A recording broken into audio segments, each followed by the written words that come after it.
Shalom.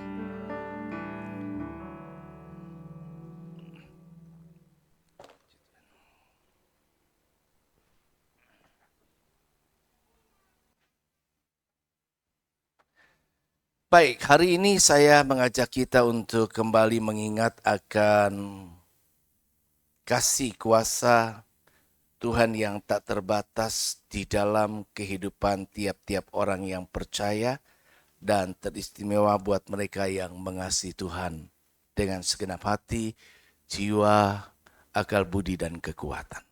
Hari ini saya bicara tentang mujizat masih ada dan tentu saya tanpa ragu semua jemaat kita setiap pribadi lepas pribadi yakin percaya memang mujizat masih ada. Amin. Amin. Dan masalah mujizat masih ada inilah yang membuat kita juga menaruh harapan bahwa Tuhan berkarya di dalam setiap pribadi lepas pribadi sehingga mujizat masih ada itu juga kita alami menjadi pengalaman pribadi kita masing-masing. Mari kita akan membaca di dalam Kisah Para Rasul pasal yang ke-16 ayat yang ke-25 sampai yang ke-34.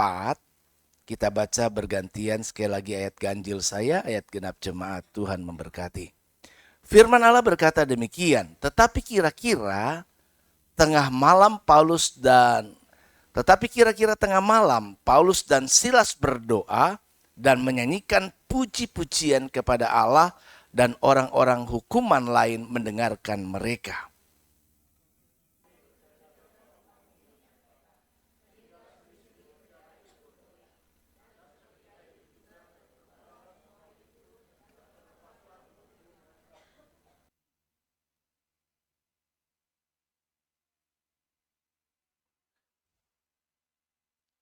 Ketika kepala penjara itu terjaga dari tidurnya dan melihat pintu-pintu penjara terbuka, ia menghunus pedangnya hendak membunuh diri.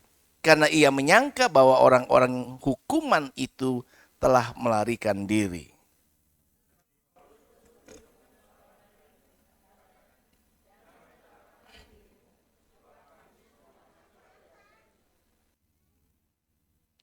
Kepala penjara itu menyuruh membawa suluh, lalu berlari masuk dan dengan gemetar tersungkurlah ia di depan Paulus dan Silas.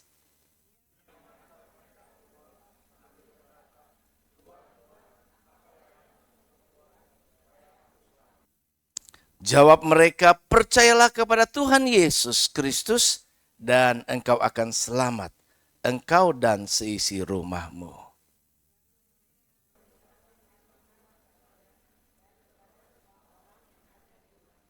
Pada jam itu juga kepala penjara itu membawa mereka dan membasuh bilur mereka. Seketika itu juga ia dan keluarganya memberi diri dibaptis.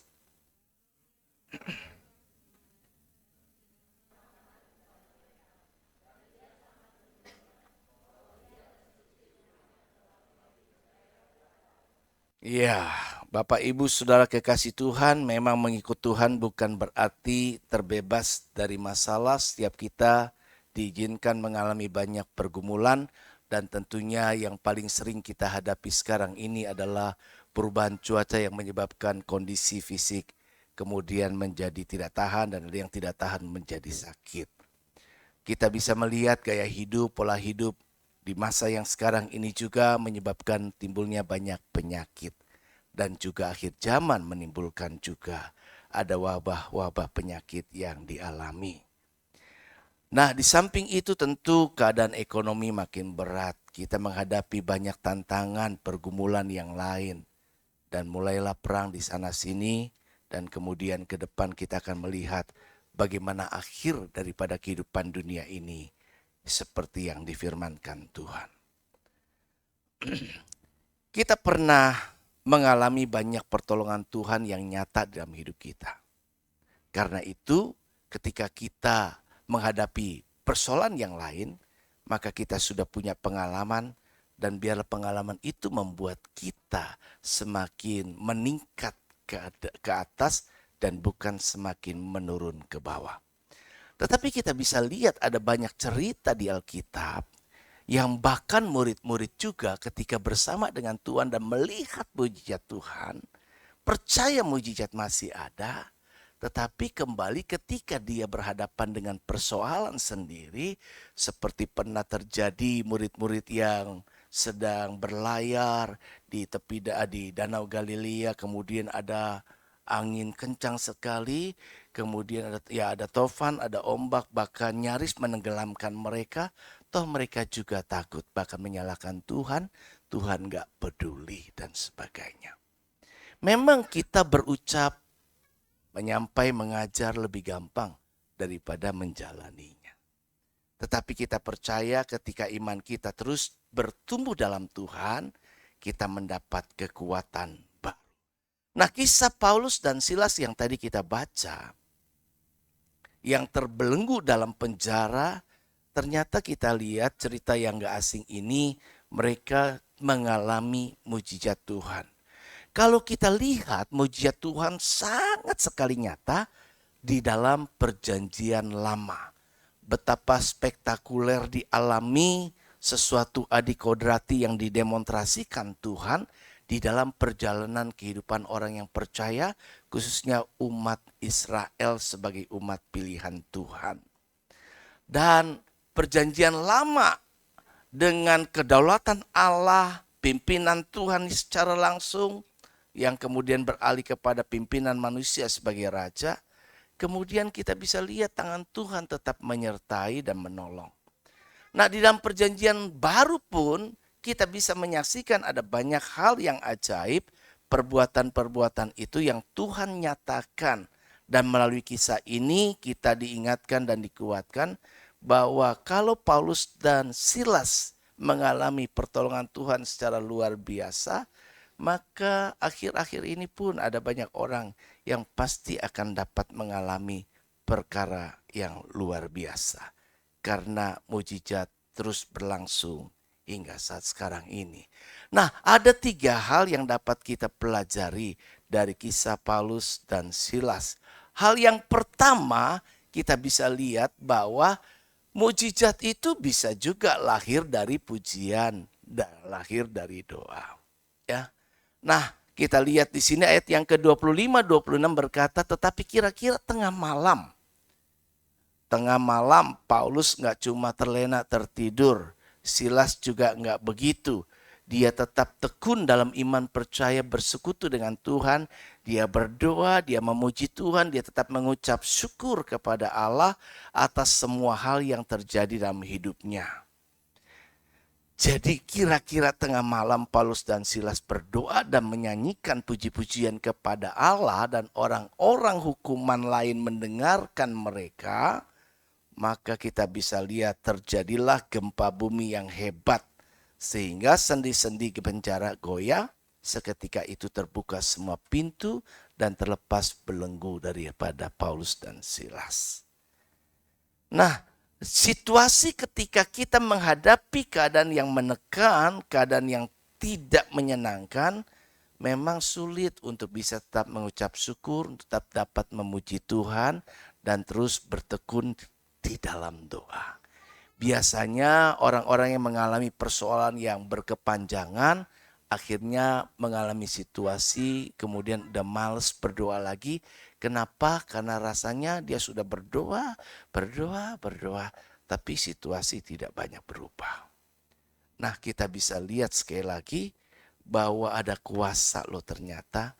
Tetap kalau kita tekun dalam doa, kita tekun dalam pujian. Nah, doa yang menghadirkan mujizat itu adalah doa yang memang dipanjatkan dengan penuh keyakinan, tanpa keraguan.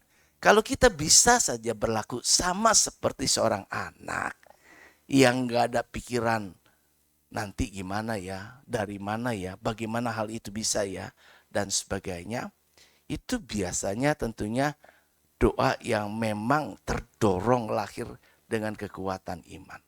Saya sering menghadapi ketika saya punya keyakinan yang begitu tinggi, biasanya keyakinan saya terjadi. Tetapi kadang-kadang untuk bisa membuat kita benar-benar yakin, enggak selalu juga. kadang-kadang logika kita mulai berpikir, bagaimana hal ini ya bisa terjadi? Dan ketika kita sudah mulai bermain dengan logika dan tidak sepenuh hati meyakinkannya, maka hal itu belum tentu bisa terjadi dalam hidup kita. Yang kedua, doa yang memang dipanjatkan seperti yang saya sudah sampaikan sebelumnya, doa yang dikabulkan itu adalah dari lahir atau diucapkan, dipanjatkan oleh orang yang punya relasi yang baik dengan Tuhan. Kalau relasi kita baik dengan Tuhan, apapun yang kita panjatkan, kita pohon, kita mintakan kepada Tuhan, pasti Dia berkenan untuk mendengarkannya. Nah, jadi kuncinya bagaimana hubungan relasi kita dengan Tuhan berkenan kepadanya. Karena sekalipun kita berusaha dengan teori-teori doa yang dijawab, bagaimanapun juga, tapi ternyata secara personal pribadi kita masing-masing, kita tidak memiliki hubungan pribadi dengan Allah dengan baik, maka tentu hal itu tetap saja tidak mengubah doa kita. Tetap mentok di internet. Nggak sampai begitu. Bukan Tuhan tidak mendengar, karena Tuhan maha mendengar. Semua doa yang dipanjatkan didengar Tuhan. Tapi dikabulkan tidaknya tergantung apakah kita berkenan di hadapannya. Itu sebabnya seorang pemuda atau dua orang pemuda ini yang terkenal, ya, ketika umat Israel memberontak dengan berita yang buruk, ingat 12 pengintai, siapa dua orang itu? Yosua dan Kaleb. Yosua dan Kaleb bisa berkesimpulan. Kuncinya adalah jika Tuhan berkenan. Kalau Tuhan sudah berkenan, Dia bisa bawa kita apa saja. Dia bisa buat apa saja. Jadi, yuk mari kita bangun terus hubungan yang baik. Saya ingin katakan pribadi kita nggak cukup, apalagi di akhir sekarang ini zaman ya. Kita berada di akhir zaman nggak cukup cuma kebaktian. Nggak cukup, kita harus lebih intens lagi mengejar ketinggalan-ketinggalan rohani kita, agar kiranya ketika kita berhadapan nanti kepada situasi yang tak terduga, kita benar-benar sudah siap. Bahkan harapan kita adalah ketekunan kita, relasi kita, semua dengan Tuhan akan akhirnya membuat kita diperkenan Tuhan, dihindari dari masa kesukaran, diangkat hidup-hidup.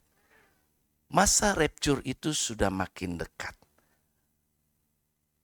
Rapture pengangkatan itu beberapa teolog punya pendapat yang berbeda-beda. Tapi saya tidak bicara tentang akhir zaman. Kembali lagi bahwa ketekunan kita, hubungan dengan Allah akan mempersiapkan kita kapan saja untuk menerima pengangkatan dari Tuhan. Mujizat terjadi. Nah, yang berikutnya adalah pujian. Pujian yang bisa menghadirkan mujizat. Kita bisa lihat akhir-akhir sekarang ini mujizat jarang terjadi dalam gereja, dalam ibadah.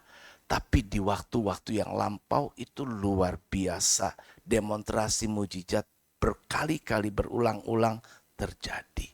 Di masa-masa sebelumnya, di akhir sekarang ini pun banyak terjadi. Tapi semakin ke depan, mujizat itu semakin jarang didemonstrasikan melalui puji-pujian. Padahal pujian punya kuasa.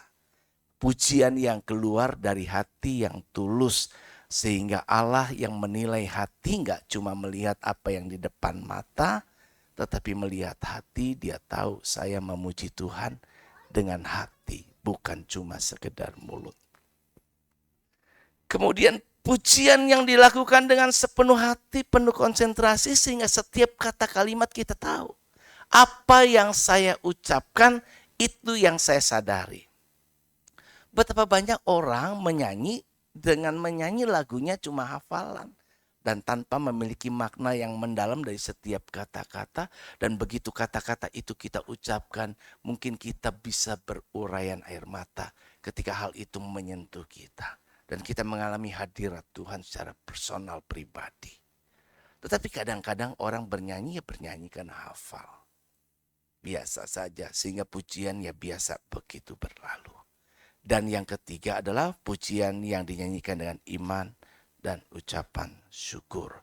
Sama seorang yang perempuan pendarahan 12 tahun, dia punya iman asal ku jamah saja jubahnya. Aku sembuh, maka ketika saudara bernyanyi dan percaya kalau aku terus memuji Tuhan, mujizat bisa terjadi. Yang sakit sembuh, yang lemah dikuatkan dan lain sebagainya. Nah, Tuhan berkenan kepada doa dan pujian mereka sehingga melakukan mujizat untuk membebaskan mereka dari penjara. Yang kedua kita bisa lihat bahwa mujizat memberi peluang kesaksian. Dalam Kisah Rasul pasal 16 ayat 31-32 kita baca, jawab mereka, percayalah kepada Tuhan Yesus Kristus dan engkau akan selamat, engkau dan seisi rumahmu. Lalu mereka memberitakan firman Tuhan kepadanya dan kepada semua orang yang ada di rumah itu. Ternyata dengan mujizat yang diizinkan dialami oleh Paulus dan Silas mendatangkan keselamatan bagi kepala penjara dan seisi keluarganya yang menyambut hal itu. Ternyata hal itu menjadi sebuah kesaksian yang ditulis oleh Alkitab karena Alkitab terbatas hanya cerita-cerita tertentu yang dianggap penting dan memiliki makna yang sangat penting untuk dituliskan bagi generasi berikut sebagai pembacanya untuk juga bisa melihat bagaimana Tuhan berkarya. Mujizat mendatangkan peluang buat setiap orang yang mengalaminya, maka dia punya kesaksian, testimoni yang mempermuliakan Tuhan. Jadi artinya dengan kata lain, sebenarnya Tuhan mau mengadakan banyak perkara mujizat di dalam setiap pribadi orang percaya. Karena dengan begitu orang percaya punya testimoni, punya kesaksian yang bisa disampaikan, yang membuat orang yakin percaya dan memuliakan Tuhan.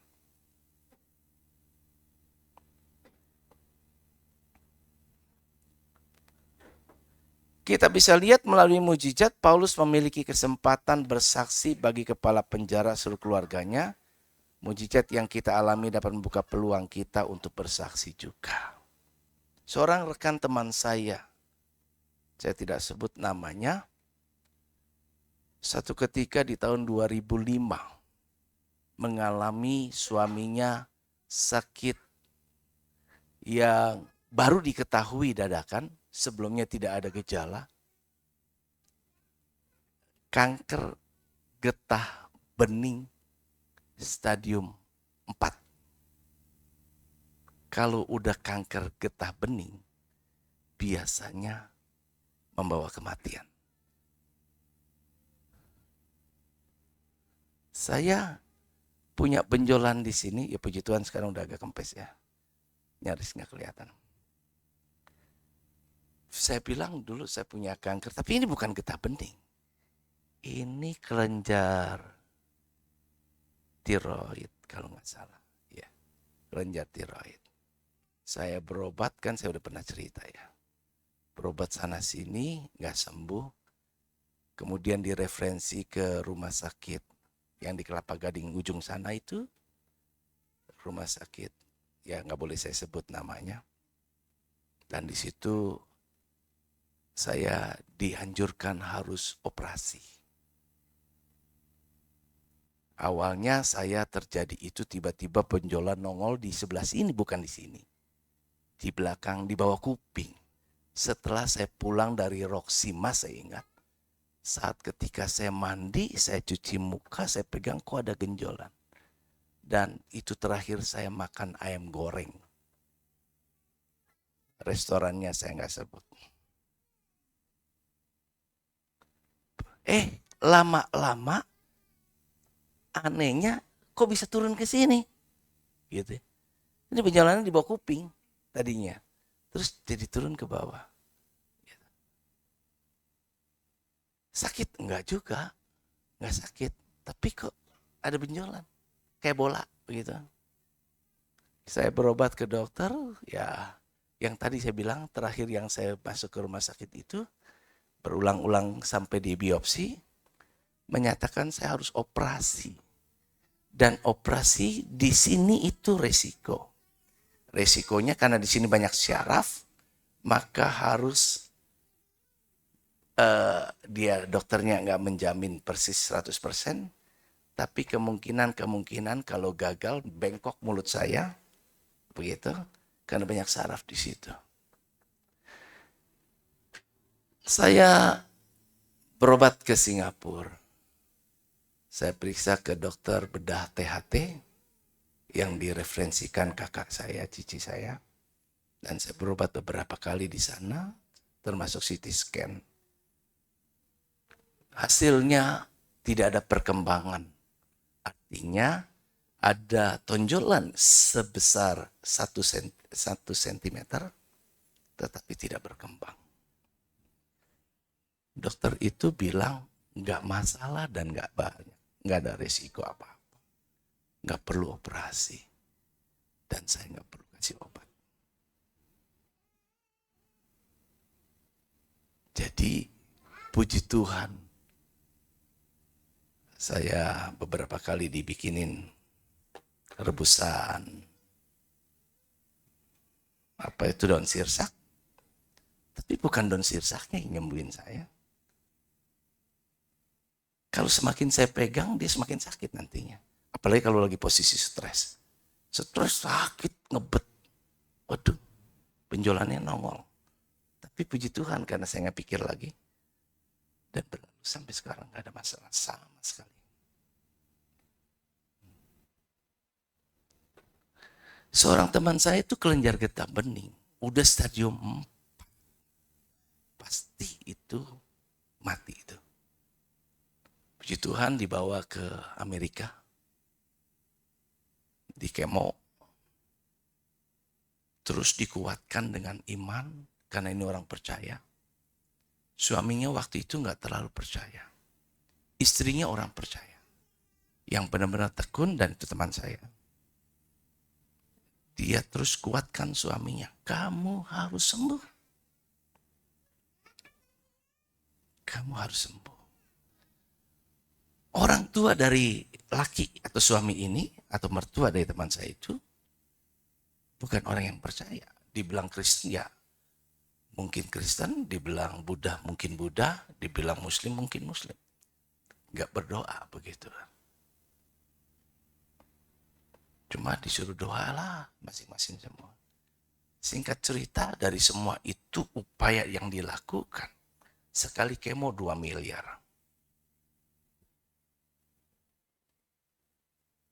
Dan kalau tidak salah ingat saya 10 kali mereka harus kemo. Tapi mujizat kembali lagi terjadi. Sembuh total. Sembuh total. Tetapi harus makan pengencer darah seumur hidup. Dan biayanya, bilnya cuma disuruh bayar $100 US. Semua lunas. Mujizat. Ini belum lama. 2005. Terus berkembang lagi perjalanan hidupnya.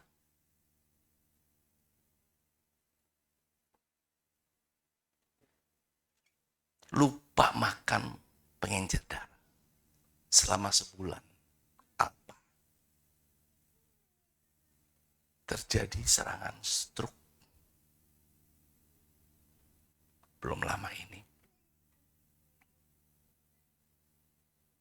Berobat. Terjadi sumbatan dan yang berbahaya di sini. Waktu saya stroke, memang otak ini sebelah kanan sudah sempat mati kan. Nggak supply karena udah dari hari Kamis, berobatnya hari Senin. Jadi sama seperti jantung cuma punya durasi 3 jam untuk bisa selamat. Kalau dalam 3 jam terjadi serangan, kita menyadari dan segera diatasi, sembuh total tanpa ada masalah sekali. Jantung sama juga. Nah, itu membuat otak yang memerintah motorik saya untuk bergerak itu total mati. Sekarang saya bergerak karena ada saraf-saraf kecil kecil lainnya yang sudah dilatih untuk menggantikan fungsinya. Nggak dapat supply. Ketika saya merasa haus, yang saya bilang, haus bisa menyebabkan juga berbahaya. Dehidrasi, air dalam darah disedot, terjadi pengentalan, nggak bisa supply ke atas. Kena stroke. Tapi waktu saya periksa dokter periksa bagian sini saya itu nggak masalah. Masih ngalir. Nah, orang yang saya ceritain ini nggak ngalir. Terjadi sumbatan di sini sehingga bisa menyebabkan masalah di jantung. Jantungnya berhenti. Koma 10 hari di ICU. Dan harus masukkan selang untuk pompa jantung supaya bisa hidup. Baru lolos dari kanker stadium 4. Kena ini. Bayangin kalau saya dan saudara yang mengalami. Nggak tahu ya ceritanya kan jadi kayak apa. Tapi puji Tuhan.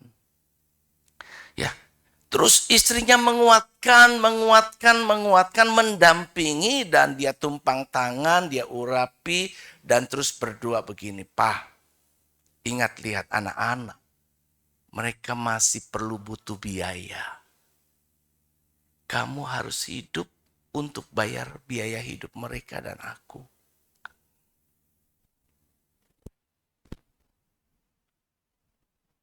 Kemudian akhirnya dengan iman, istrinya bilang sama suaminya, Tuhan sungguh-sungguh, kita serahkan sama Tuhan. Istrinya bergumul dan berdoa, Tuhan apa yang harus dilakukan. Setiap kali dia minta tuntunan Tuhan, apa yang mesti saya lakukan. Berlama-lama kayak gini, selang masuk itu cuma mampu bisa durasi 10 hari maksimal. Dan setelah itu harus dicabut dan diganti lagi. Itu merepotkan. Kalau gitu dia putuskan, Dok. Sampai akhirnya dia ngambil keputusan. Sekarang lobangin di lehernya saja. Masuk dari leher. Dilobangin.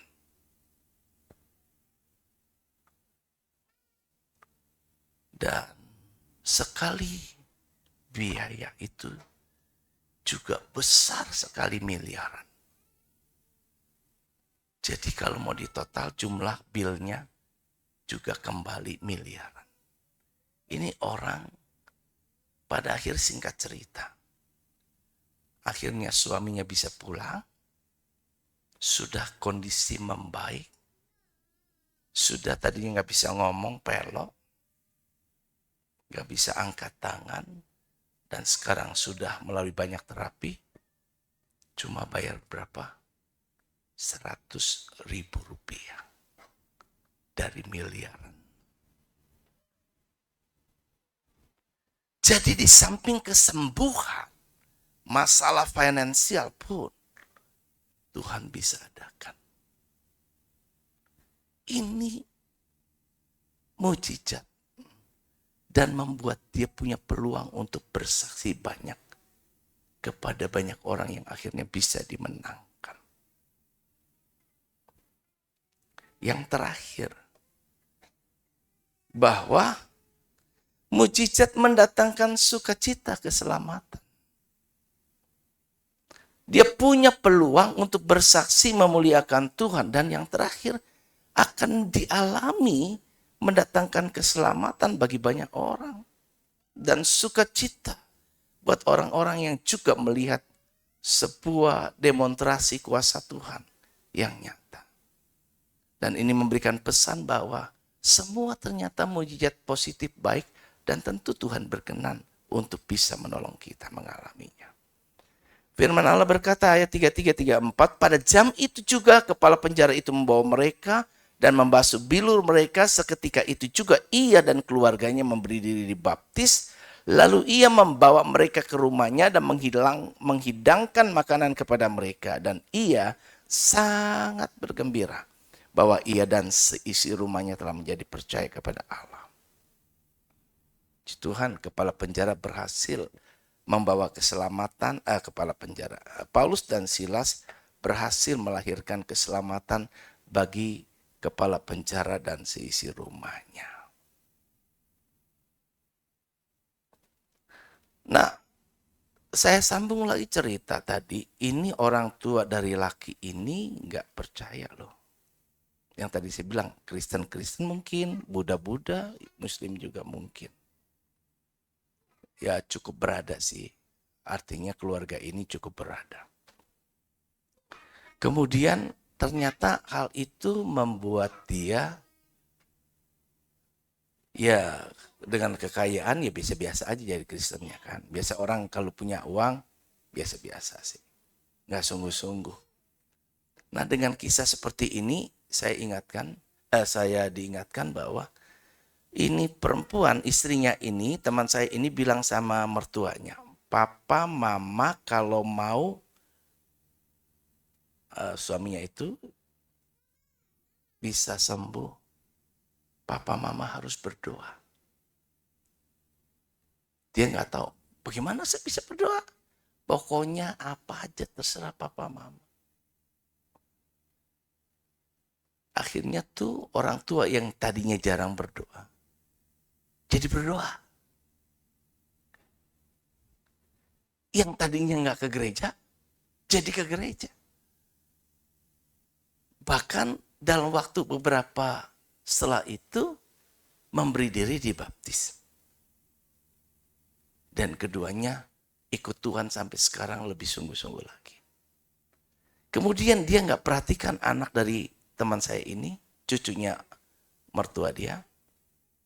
Sampai waktu itu di depan ditanya, kamu sayang nggak sama opa, oma?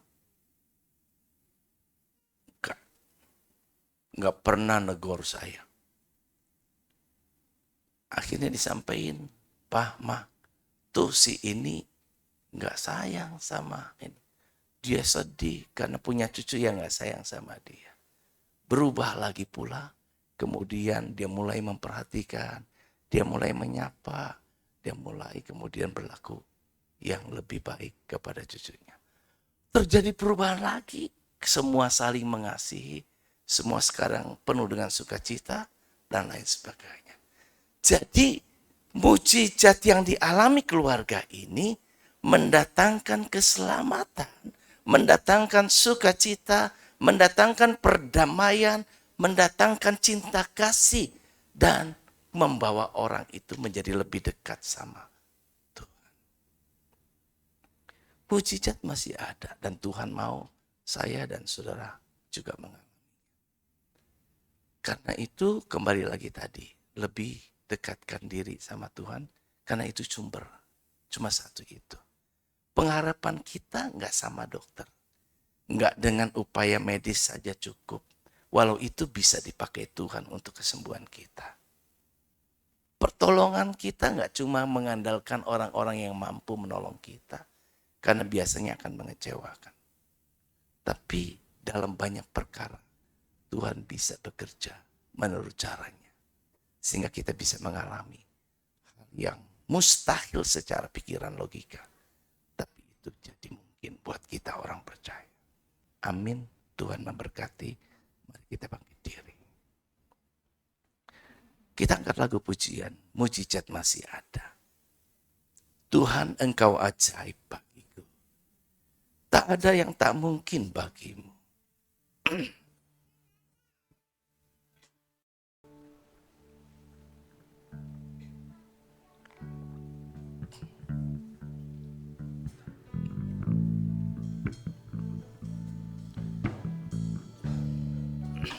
Ajaib bagiku, tak ada yang tak mungkin bagimu. Kau yang telah berfirman dan semuanya jadi. Tuhan, Engkau ajaib bagiku. Tuhan, Engkau ajaib bagiku. Tuhan, Engkau ajaib bagiku. Tak ada yang tak mungkin bagimu. Tak ada yang Tak mungkin bagimu. Semua yang ku saksikan, Aku saksikan perbuatan tanganmu. perbuatan Tuhan, Engkau ajaib bagiku. Tuhan, Engkau ajaib bagiku. Sungguh ku percaya tiada yang mustahil. Sungguh ku percaya Tiada yang mustahil. Mujizat masih ada dalam hidupku. Sembuhkan sakitku, pulihkan jiwaku. Mujizat masih ada bagiku. Tuhan, Engkau ajaib. Biarlah lewat pujian ini kita memperkatakan dengan iman Tuhan, Engkau ajaib. betapa kami kagum akan karya Tuhan yang nyata dalam hidup kami. Tak ada yang tak Kalau kami masih ada seperti kami ada sekarang ini, itu karena keterlibatan Tuhan yang memelihara, pertolongan-pertolongan-Mu, perlindungan-perlindungan-Mu, bahkan anugerah berkat-Mu yang Engkau nyatakan. Tuhan, Engkau ajaib bagiku. Tuhan, Engkau ajaib bagiku. Tak ada yang tak mungkin bagimu. Tak ada yang tak mungkin bagimu. Semua yang ku saksikan, perbuatan tangan-Mu. Tuhan, Engkau ajaib bagiku. Sungguh ku percaya tiada yang mustahil. Mujizat masih ada dalam hidupku. Sembuhkan sakitku, pulihkan jiwaku. Mujizat masih ada bagiku. Sungguh ku percaya tiada yang mustahil. Mujizat masih ada dalam hidupku. Sembuhkan sakitku, pulihkan jiwaku. Mujizat masih ada bagiku. Mujizat masih ada, masih ada bagiku. Mujizat masih ada. Mujizat masih ada bagiku. Percayakah kita mujizat akan kita alami dalam hidup kita? Kita tidak hanya mendengar, tapi juga berkerinduan Tuhan berkarya. Ibu Nonon akan pimpin kita dalam doa.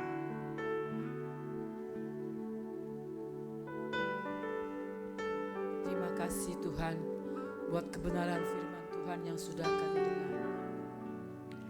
Kami diajar memperkuat iman percaya kami Tuhan. Kami tidak boleh ragu, tidak boleh bimbang buat karya Allah yang besar di dalam setiap hidup kami. Kalau mujizat itu masih ada sampai saat ini. Bukan saja 2000 tahun yang lalu Tuhan Kau mengadakan mujizat. Buta melihat, timpang berjalan, tuli mendengar, bisu bisa bicara. Tapi hari ini Tuhan, segala penyakit apapun bisa disembuhkan karena mujizat Allah masih ada sampai saat ini.